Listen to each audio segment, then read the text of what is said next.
തമ്പുരാനെ, വിശുദ്ധ കുരിശിന്റെ അടയാളത്താൽ ഞങ്ങളുടെ ശത്രുക്കളിൽ നിന്ന് ഞങ്ങളെ രക്ഷിക്ക.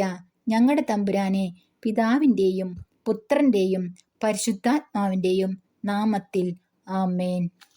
ആദിമുതൽ ഉണ്ടായിരുന്നതും ഞങ്ങൾ കേട്ടതും സ്വന്തം കണ്ണുകൊണ്ട് കണ്ടതും സൂക്ഷിച്ച് വീക്ഷിച്ചതും കൈകൊണ്ട് സ്പർശിച്ചതുമായ ജീവന്റെ വചനത്തെപ്പറ്റി ഞങ്ങൾ അറിയിക്കുന്നു.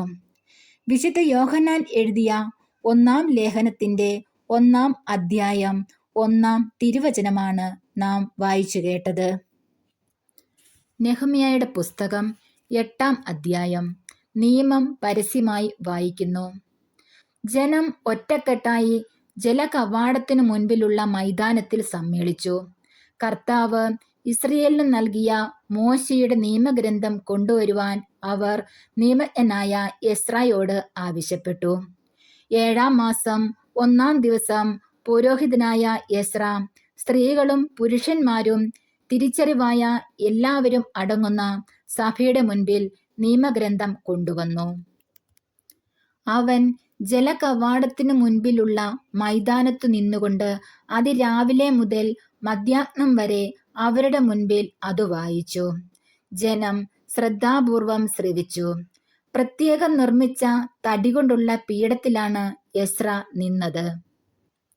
മത്തീത്തിയ, ഷേമ, അനായ, ഉറിയ, ഹിൽക്കായ, മസേയ എന്നിവർ അവന്റെ വലതുവശത്തും, പെദായ, മിഷായേൽ, മൽക്കിയ, ഹഷൂം, ഹഷ്ബദന, സക്കറിയ, മെഷുല്ലാം എന്നിവർ ഇടതുവശത്തും നിന്നിരുന്നു. ഉയർന്ന പീഠത്തിൽ നിന്നുകൊണ്ട് എല്ലാവരും കാൺകെ അവൻ പുസ്തകം തുറന്നു. അവർ എഴുന്നേറ്റു നിന്നു. എസ്രാ അത്യുന്നത ദൈവമായ കർത്താവിനെ സ്തുതിച്ചു. ജനം കൈകൾ ഉയർത്തി ആമേൻ ആമേൻ എന്നുദ്ഘോഷിക്കുകയും സാഷ്ടാംഗം വീണ് കർത്താവിനെ ആരാധിക്കുകയും ചെയ്തു. യശുവ, ബാനി, ഷെറബിയ, യാമീൻ, അക്കൂബ്, ഷബത്തായി, ഹോദിയ, മാസേയ, കെലീത്ത, അസറിയ, യോസാബാദ്, ഹനാൻ, പെലായ എന്നീ ലേവ്യർ സ്വസ്ഥാനങ്ങളിൽ നിന്നുകൊണ്ട് ജനത്തെ നിയമം മനസ്സിലാക്കാൻ സഹായിച്ചു. അവർ ദൈവത്തിന്റെ നിയമഗ്രന്ഥം വ്യക്തമായി വായിച്ചു. ജനങ്ങൾക്ക് മനസ്സിലാകും വിധം ആശയം വിശദീകരിച്ചു. നിയമം വായിച്ചു കേട്ടു ജനം കരഞ്ഞു. അപ്പോൾ ദേശാധിപതനായ നെഹമ്യായും പുരോഹിതനും നിയമജ്ഞനായ എസ്രായും ജനത്തെ പഠിപ്പിച്ച ലേവ്യരും അവരോട് പറഞ്ഞു, നിങ്ങളുടെ ദൈവമായ കർത്താവിന് ഈ ദിവസം വിശുദ്ധമാണ്. അതിനാൽ ദുഃഖിക്കുകയോ കരയുകയോ അരുത്. അനന്തരം അവൻ അവരോട് പറഞ്ഞു, നിങ്ങൾ പോയി വിഭവസമൃദ്ധമായ ഭക്ഷണവും മധുരവീഞ്ഞും കഴിക്കുക. ആഹാരമില്ലാത്തവന് ഓഹരി കൊടുത്തയക്കുകയും ചെയ്യുക. ഈ ദിവസം കർത്താവിന് വിശുദ്ധമാണ്. നിങ്ങൾ വിലപിക്കരുത്.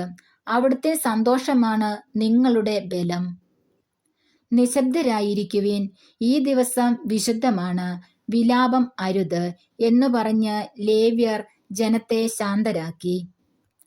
കാര്യം ഗ്രഹിച്ച് എല്ലാവരും ഭക്ഷണപാനീയങ്ങൾ കഴിക്കാനും ഓഹരികൾ എത്തിച്ചു കൊടുക്കാനും ആഹ്ലാദിക്കാനും വേണ്ടി പിരിഞ്ഞുപോയി.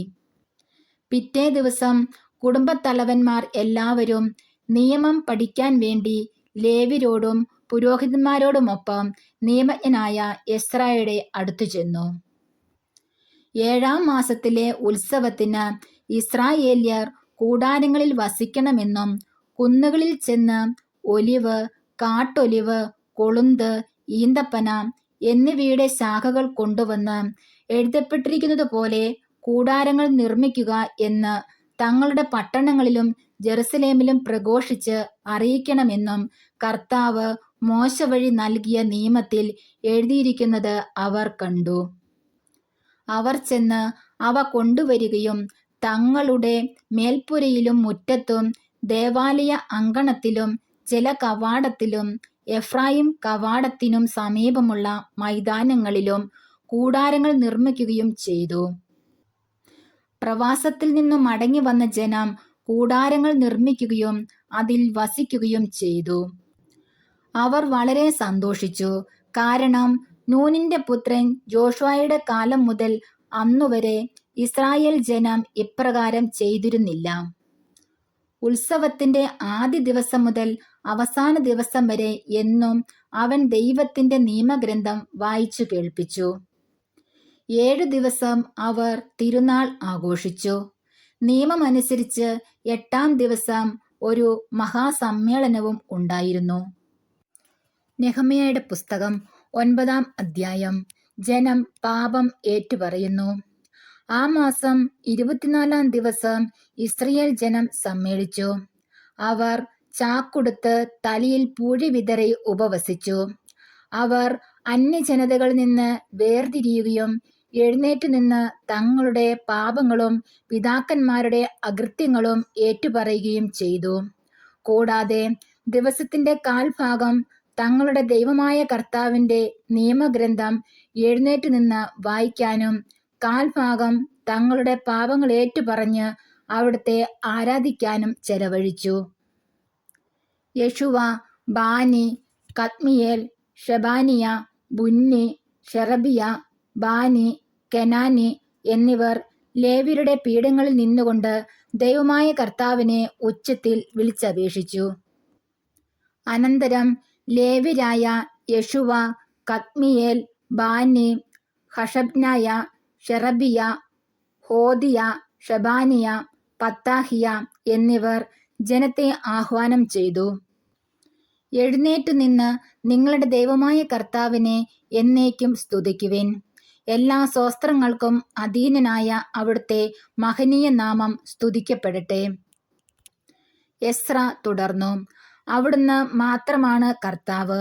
അവിടുന്ന് ആകാശത്തെയും സ്വർഗാതിസ്വർഗത്തെയും ആകാശ സൈന്യത്തെയും ഭൂമിയെയും അതിലുള്ള സകലത്തെയും സമുദ്രങ്ങളെയും അവയിലുള്ള സകലത്തെയും ഉണ്ടാക്കി.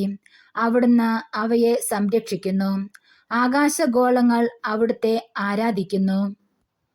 അവിടുന്നാണ് കൽദായ ദേശമായ ഊറിൽ നിന്ന് അബ്രാമിനെ തിരഞ്ഞെടുത്തു കൊണ്ടുവന്ന് അബ്രഹാം എന്ന പേരു നൽകിയ ദൈവമായ കർത്താവ്.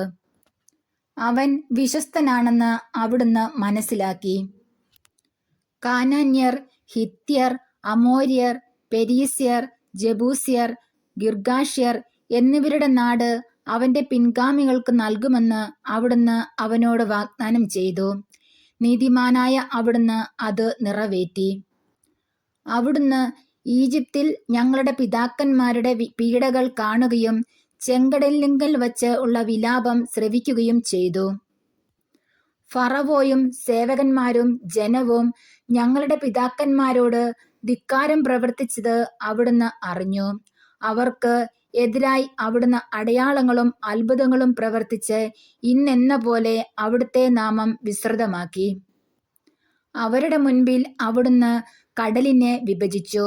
ജനം ഉണങ്ങിയ നിലത്തിലൂടെ കടന്നു. അവരെ അനുധാവനം ചെയ്തവരെ അവിടുന്ന് കല്ലെന്ന പോലെ കടലിലാഴ്ത്തി. പകൽ മേഘസ്തംഭത്താൽ അവിടുന്ന് അവരെ നയിച്ചു. രാത്രി അഗ്നിസ്തംഭത്താൽ അവർക്ക് വഴികാട്ടി.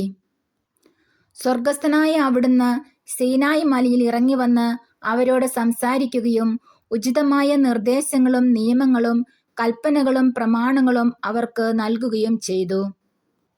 അവിടുത്തെ ദാസനായ മോശ വഴി വിശുദ്ധ സാബത്തും പ്രമാണങ്ങളും കൽപ്പനകളും അവർക്ക് നൽകി. അവിടുന്ന് അവർക്ക് ആകാശത്തു നിന്ന് അപ്പവും പാറയിൽ നിന്ന് ദാഹജലവും നൽകി. അങ്ങ് വാഗ്ദാനം ചെയ്ത നാട് കൈവശപ്പെടുത്താൻ അവരോട് കൽപ്പിക്കുകയും ചെയ്തു. എന്നാൽ അവരും ഞങ്ങളുടെ പിതാക്കന്മാരും ധിക്കാരവും ദുശാഠ്യവും കാട്ടി അവിടുത്തെ കൽപ്പന ലംഘിച്ചു. അവർ അനുസരിക്കാൻ വിസമ്മതിച്ച് അവിടുന്ന് പ്രവർത്തിച്ച അത്ഭുതങ്ങൾ അവഗണിച്ചു. ദുശാഠ്യക്കാരായ അവർ ഈജിപ്തിലെ അടിമത്തത്തിലേക്ക് മടങ്ങാൻ ഒരു നേതാവിനെ തിരഞ്ഞെടുക്കുകയും ചെയ്തു. ക്ഷമിക്കാൻ സന്നദ്ധനും ദയാലുവും കൃപാനിധിയും ക്ഷമാശീലനും അളവറ്റ സ്നേഹത്തിന് ഉടയവനും ആയ ദൈവമാകിയാൽ അവിടുന്ന് അവരെ കൈവെടിഞ്ഞില്ല. അവർ ലോഹം കൊണ്ട് കാളക്കുട്ടിയെ ഉണ്ടാക്കി, ഇതാ നിങ്ങളെ ഈജിപ്തിൽ നിന്ന് മോചിപ്പിച്ച ദൈവം എന്നു പറഞ്ഞ് ഘോരമായി ദൈവത്തെ ദുഷിച്ചു. എന്നിട്ടും കാരുണ്യവാനായ അവിടുന്ന് അവരെ മരുഭൂമിയിൽ ഉപേക്ഷിച്ചില്ല. പകൽ അവരെ നയിച്ച മേഘസ്തംഭവും രാത്രി അവർക്ക് വഴികാട്ടിയ അഗ്നിസ്തംഭവും അവരെ വിട്ടുപോയില്ല. അവിടുന്ന് തന്റെ ചൈതന്യം പകർന്ന് അവരിൽ വിവേകം ഉദിപ്പിച്ചു. മന്നായും ദാഹജലവും തുടർന്നു നൽകി. 40 വർഷം അവിടുന്ന് അവരെ മരുഭൂമിയിൽ സംരക്ഷിച്ചു. അവർക്ക് ഒന്നിനും കുറവില്ലായിരുന്നു. അവരുടെ വസ്ത്രം ജീർണിച്ചില്ല, പാദം വീങ്ങിയില്ല. രാജ്യങ്ങളെയും ജനതകളെയും അവിടുന്ന് അവർക്ക് ഏൽപ്പിച്ചു കൊടുത്തു. ദേശമെല്ലാം അവർക്ക് അധീനമാക്കി. അവർ ഹെഷ്ബോൻ രാജാവായ സീഹോന്റെയും ബാഷാൻ രാജാവായ ഓഗിന്റെയും രാജ്യങ്ങൾ കൈവശപ്പെടുത്തി. ആകാശത്തിലെ നക്ഷത്രങ്ങൾ പോലെ അവരുടെ സന്തതികളെ അവിടുന്ന് വർദ്ധിപ്പിച്ചു. അവരുടെ പിതാക്കന്മാരോട് കൈവശമാക്കാൻ കൽപ്പിച്ചിരുന്ന ദേശത്തേക്ക് അവിടുന്ന് അവരെ നയിച്ചു. അത് അവർ കൈവശമാക്കി. തദ്ദേശവാസികളായ കാനാന്യരെ അവിടുന്ന് പരാജയപ്പെടുത്തി. അവരോടും അവരുടെ രാജാക്കന്മാരോടും ഇഷ്ടം പോലെ പെരുമാറാൻ അവിടുന്ന് തന്റെ ജനത്തെ അനുവദിച്ചു. സുരക്ഷിത നഗരങ്ങളും ഫലഭൂയിഷ്ഠമായ പ്രദേശങ്ങളും അവർ പിടിച്ചടക്കി. വിശിഷ്ട വിഭവങ്ങൾ നിറഞ്ഞ വീടുകൾ, കിണറുകൾ, മുന്തിരിത്തോപ്പുകൾ, ഒലിവുതോട്ടങ്ങൾ, ഫലവൃക്ഷങ്ങൾ എന്നിവ ധാരാളമായി അവർ അധീനമാക്കി. അവർ തിന്നുകൊഴുത്തു. അവിടുന്ന് നൽകിയ വിശിഷ്ട വിഭവങ്ങൾ അവർ ആസ്വദിച്ചു. എങ്കിലും ധിക്കാരികളായ അവർ അവിടുത്തെ എതിർക്കുകയും നിയമത്തെ അവഗണിക്കുകയും ചെയ്തു. അങ്ങയുടെ അടുക്കലേക്ക് മടങ്ങി വരാൻ ഉപദേശിച്ച അങ്ങയുടെ പ്രവാചകന്മാരെ വധിക്കുകയും അങ്ങയെ ആവർത്തിച്ച് നിന്ദിക്കുകയും ചെയ്തു. അവിടുന്ന് അവരെ ശത്രുകരങ്ങളിൽ ഏൽപ്പിച്ചു. ശത്രുക്കളുടെ പീഡനമേറ്റ് അവർ അവിടുത്തെ വിളിച്ചപേക്ഷിച്ചു. സ്വർഗത്തിൽ നിന്ന് അവിടുന്ന് അവരുടെ പ്രാർത്ഥന കേട്ടു. കാരുണ്യാതിരേകത്താൽ അവിടുന്ന് രക്ഷകന്മാരെ അയച്ച് അവരെ ശത്രുകരങ്ങളിൽ നിന്ന് രക്ഷിച്ചു. എന്നാൽ സ്വസ്ഥത ലഭിച്ചപ്പോൾ അവർ വീണ്ടും തിന്മ ചെയ്തു. അവിടുന്ന് അവരെ ശത്രുക്കൾക്ക് ഏൽപ്പിച്ചു കൊടുത്തു. ശത്രുക്കൾ അവരുടെ മേൽ ആധിപത്യം പുലർത്തി. അവർ അവിടുത്തെ വിളിച്ചപേക്ഷിച്ചപ്പോൾ അവിടുന്ന് സ്വർഗത്തിൽ നിന്ന് അവരുടെ പ്രാർത്ഥന കേട്ടു. അങ്ങനെ കാരുണ്യാതിരേകത്താൽ അവിടുന്ന് പലതവണ അവരെ രക്ഷിച്ചു. നിയമം അനുസരിക്കാൻ അവിടുന്ന് അവരെ അനുശാസിച്ചു. എങ്കിലും അവർ ധിക്കാരപൂർവം അവിടുത്തെ കൽപ്പനകൾ ലംഘിച്ചു പാപം ചെയ്തു. ജീവദായകമായ അവിടുത്തെ അനുശാസനകൾ പാലിച്ചില്ല. ദുശാഠ്യക്കാരായ അവർ മറുതലിച്ചുകൊണ്ടിരുന്നു. വളരെ കാലം അവിടുന്ന് അവരോട് ക്ഷമിച്ചു. പ്രവാചകന്മാരിലൂടെ അവിടുത്തെ ആത്മാവ് അവർക്ക് താക്കീത് നൽകി. എന്നിട്ടും അവർ ഗൗനിച്ചില്ല. അതിനാൽ അവിടുന്ന് അവരെ ജനതകൾക്ക് ഏൽപ്പിച്ചു കൊടുത്തു. എന്നാൽ കാരുണ്യാതിരേകം നിമിത്തം അവിടുന്ന് അവരെ നിർമൂലമാക്കുകയോ പരിത്യജിക്കുകയോ ചെയ്തില്ല. അവിടുന്ന് ദയാലുവും കൃപാനിധിയുമായ ദൈവമാകുന്നു. മഹോന്നതനും ശക്തനും ഭീതികരനുമായ ദൈവമേ, ഉടമ്പടി പാലിക്കുന്ന സ്നേഹനിധേ, അസീറിയ രാജാക്കന്മാരുടെ കാലം മുതൽ ഇന്നുവരെ ഞങ്ങൾക്കും ഞങ്ങളുടെ രാജാക്കന്മാർക്കും പുരോഹിതന്മാർക്കും പ്രവാചകന്മാർക്കും പിതാക്കന്മാർക്കും അവിടുത്തെ ജനത്തിനും നേരിട്ടിരിക്കുന്ന ദുരിതങ്ങൾ നിസ്സാരമായി തള്ളരുതേ. നീതിയുക്തമായാണ് അവിടുന്ന് ഞങ്ങളെ ശിക്ഷിച്ചത്. അവിടുന്ന് വിശ്വസ്തയോടെ വർദ്ധിച്ചു. ഞങ്ങളോ ദുഷ്ടത പ്രവർത്തിച്ചു. ഞങ്ങളുടെ രാജാക്കന്മാരും പ്രഭുക്കന്മാരും പുരോഹിതന്മാരും പിതാക്കന്മാരും അവിടുത്തെ നിയമങ്ങളും കൽപ്പനകളും താക്കീതുകളും അവഗണിച്ചു. സ്വന്തം രാജ്യത്ത്, വിശാലവും സമ്പന്നവുമായ ദേശത്ത് അങ്ങ് നൽകിയ സമൃദ്ധി ആസ്വദിച്ചു കഴിയുമ്പോഴും അവർ അവിടുത്തെ സേവിച്ചില്ല, ദുഷ്പ്രവൃത്തികൾ ഉപേക്ഷിച്ചതുമില്ല. സൽഫലങ്ങളും നൽവരങ്ങളും ആസ്വദിക്കുന്നതിന് അവിടുന്ന് ഞങ്ങളുടെ പിതാക്കന്മാർക്ക് നൽകിയ ദേശത്ത് ഇന്ന് ഞങ്ങൾ അടിമകളാണ്. ഞങ്ങളുടെ പാപങ്ങൾ നിമിത്തം ഞങ്ങളെ കീഴ്പ്പെടുത്താൻ അങ്ങ് നിയോഗിച്ച രാജാക്കന്മാർ ദേശത്തിന്റെ സമൃദ്ധി അനുഭവിക്കുന്നു. ഞങ്ങളും ഞങ്ങളുടെ കന്നുകാലികളും അവരുടെ വരുതിയിലാണ്. ഞങ്ങളുടെ ജീവിതം ദുരിതപൂർണമാണ്. ഉടമ്പടിയിൽ ഒപ്പുവെക്കുന്നു. തന്മൂലം ഞങ്ങൾ ഒരു ഉടമ്പടി എഴുതിയുണ്ടാക്കുകയും നേതാക്കന്മാരും ലേവ്യരും പുരോഹിതന്മാരും അതിൽ ഒപ്പുവെക്കുകയും ചെയ്യുന്നു. നെഹമ്യായുടെ പുസ്തകം 10-ാം അധ്യായം. ഉടമ്പടിയിൽ ഒപ്പുവെച്ചവർ: ഹക്കാലിയായുടെ പുത്രനും ദേശാധിപതിയുമായ നെഹമ്യ, സെദക്കിയ. പുരോഹിതന്മാർ: Seraiah, Azariah, Jeremiah, Pashhur, Amariah, Malchijah, Hattush, Shebaniah, Malluch, Harim, Meremoth, Obadiah, Daniel, Ginnethon, Baruch, Meshullam, Abijah, മിയാമിൻ, മാസിയ, ബിൽഗായ്, ഷെമായ. ലേവ്യർ: അസാനിയായുടെ പുത്രൻ യെഷുവ, ഹെനാദാദിന്റെ കുടുംബത്തിൽപ്പെട്ട ബിന്നൂയി, കദ്മിയേൽ. അവരുടെ സഹോദരന്മാർ ഷെബാനിയ, ഹോദിയ, കെലീത, പെലായ, ഹാനാൻ, മിക്ക, റെഹോബ്, ഹഷോബിയ, സക്കൂർ, ഷെറബിയ, ഷെബാനിയ, ഹോദിയ, ബാനി, ബനീനു. ജനനേതാക്കന്മാർ: പാരോഷ്, പഹാത് മോവാബ്, ഏലാം, സത്തു, ബാനി, ബുന്നി, ആസ്ഗാദ്, ബേബായ്, അദോനിയ, ബിഗ്വായ്, അദീൻ, അദർ, ഹെസക്കിയ, അസൂർ, ഹോദിയ, ഹഷൂം, ബേസായ്, ഹാറിഫ്, അനാത്തോത്ത്, നേബായ്, മക്പിയാഷ്, മെഷുല്ലാം, ഹെസീർ, മെഷസാബേൽ, സാദോക്, യദുവ, പെലാത്തിയ, ഹാനാൻ, അനായ, ഹോഷേയ, ഹനാനിയ, ഹാഷൂബ്, ഹല്ലോഹേഷ്, പിൽഹ, ഷോബെക്, റേഹൂം, ഹഷബനാബ്, മാസേയ, അഹിയ, ഹാനാൻ, ആനാൻ, മല്ലു, ഹാറിം, ബാന.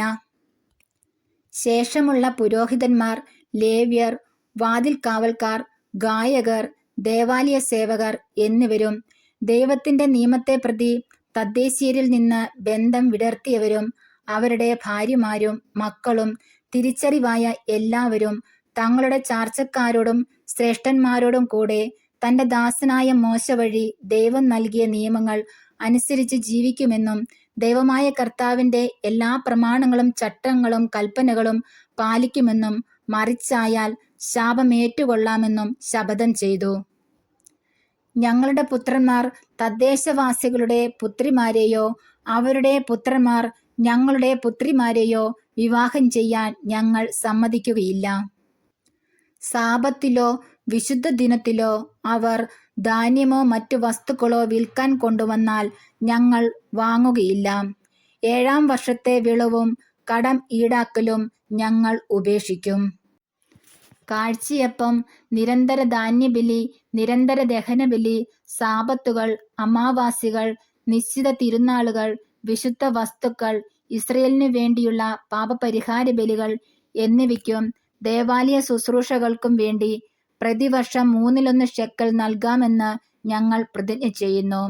കൂടാതെ ദേവാലയത്തിലെ ബലിപീഠത്തിൽ നിയമപ്രകാരം കത്തിക്കാനുള്ള വിറക് കുടുംബക്രമമനുസരിച്ച് പ്രതിവർഷം നിശ്ചിത സമയങ്ങളിൽ സമർപ്പിച്ചു കൊള്ളാമെന്നും ഞങ്ങൾ പുരോഹിതന്മാരും ലേവ്യരും ജനവും നറുക്കിട്ട് തീരുമാനിച്ചിരിക്കുന്നു. വയലിലെ ആദ്യവിളകളും വൃക്ഷങ്ങളുടെ ആദ്യഫലങ്ങളും കർത്താവിന്റെ ആലയത്തിൽ സമർപ്പിക്കാമെന്നും ഞങ്ങളുടെ ആദ്യജാതന്മാരെയും മൃഗങ്ങളുടെ കടിഞ്ഞൂലുകളെയും ദേവാലയത്തിൽ ശുശ്രൂഷ ചെയ്യുന്ന പുരോഹിതന്മാരുടെ അടുത്ത് നിയമപ്രകാരം കൊണ്ടുവന്നുകൊള്ളാമെന്നും പുതുധാന്യം കൊണ്ടുള്ള അപ്പവും വൃക്ഷഫലങ്ങൾ, വീഞ്ഞ്, എണ്ണ എന്നിവയുടെ ഓഹരികളും ദേവാലയത്തിൽ പുരോഹിതന്മാരുടെ മുറികളിൽ എത്തിച്ചുകൊള്ളാമെന്നും കാർഷിക വിളകളുടെ ദശാംശം ഉൾനാടൻ പട്ടണങ്ങളിൽ അവ ശേഖരിക്കുന്ന ലേവ്യരുടെ അടുത്ത് എത്തിച്ചുകൊള്ളാമെന്നും ഞങ്ങൾ പ്രതിജ്ഞ ചെയ്യുന്നു. ലേവ്യർ ദശാംശം സ്വീകരിക്കുമ്പോൾ അഹ്റോന്റെ പുത്രനായ പുരോഹിതൻ അവരോടൊത്ത് ഉണ്ടായിരിക്കണം. ലേവ്യർ ദശാംശത്തിന്റെ ദശാംശം ദേവാലയത്തിലെ കലവറയിലേക്ക് കൊണ്ടുവരണം. ധാന്യം, വീഞ്ഞ്, എണ്ണ എന്നിവയുടെ ഓഹരി ഇസ്രയേൽ ജനവും ലേവ്യരും കൂടെ ദേവാലയ ശുശ്രൂഷകരായ പുരോഹിതന്മാരും പടികാവൽക്കാരും ഗായകരും താമസിക്കുന്നതും ശ്രീകോവിലിലെ പാത്രങ്ങൾ സൂക്ഷിക്കുന്നതുമായ മുറികളിലേക്ക് കൊണ്ടുവരണം. ഞങ്ങൾ ഞങ്ങളുടെ ദൈവത്തിന്റെ ആലയത്തെ അവഗണിക്കുകയില്ല. ദൈവമായ കർത്താവിന് സ്തുതി. സ്വർഗസ്ഥനായ ഞങ്ങളുടെ പിതാവേ, അങ്ങയുടെ നാമം പൂജിതമാകണമേ. അങ്ങയുടെ രാജ്യം വരണമേ. അങ്ങയുടെ തിരുമനസ് സ്വർഗത്തിലെ പോലെ ഭൂമിയിലുമാകണമേ. അന്നു വേണ്ടുന്ന ആഹാരം ഇന്ന് ഞങ്ങൾക്ക് തരണമേ. ഞങ്ങളോട് തെറ്റ് ചെയ്യുന്നവരോട് ഞങ്ങൾ ക്ഷമിക്കുന്നത് പോലെ ഞങ്ങളുടെ തെറ്റുകൾ ഞങ്ങളോടും ക്ഷമിക്കണമേ. ഞങ്ങളെ പ്രലോഭനത്തിൽ വീഴാൻ ഇടയാക്കരുതേ. ദുഷ്ടായ രൂപിയിൽ നിന്ന് ഞങ്ങളെ രക്ഷിക്കണമേ. നന്മ നിറഞ്ഞ മറിയമേ, സ്വസ്തിയേ, കർത്താവ് അങ്ങയുടെ കൂടെ സ്ത്രീകളിൽ അങ്ങ് അനുഗ്രഹിക്കപ്പെട്ടവളാകുന്നു. അങ്ങയുടെ ഉദരത്തിൻ ഫലമായി ഈശോ അനുഗ്രഹിക്കപ്പെട്ടവനാകുന്നു. പരിശുദ്ധ മറിയമേ, തമ്പുരാന്റെ അമ്മേ, പാപികളായി ഞങ്ങൾക്ക് വേണ്ടി ഇപ്പോഴും ഞങ്ങളുടെ മരണസമയത്തും തമ്പുരാനോട് അപേക്ഷിക്കണമേ. പിതാവിനും പുത്രനും പരിശുദ്ധാത്മാവിനും സ്തുതി. ആദിയിലെ പോലെ ഇപ്പോഴും എപ്പോഴും എന്നേക്കും. ആമേൻ.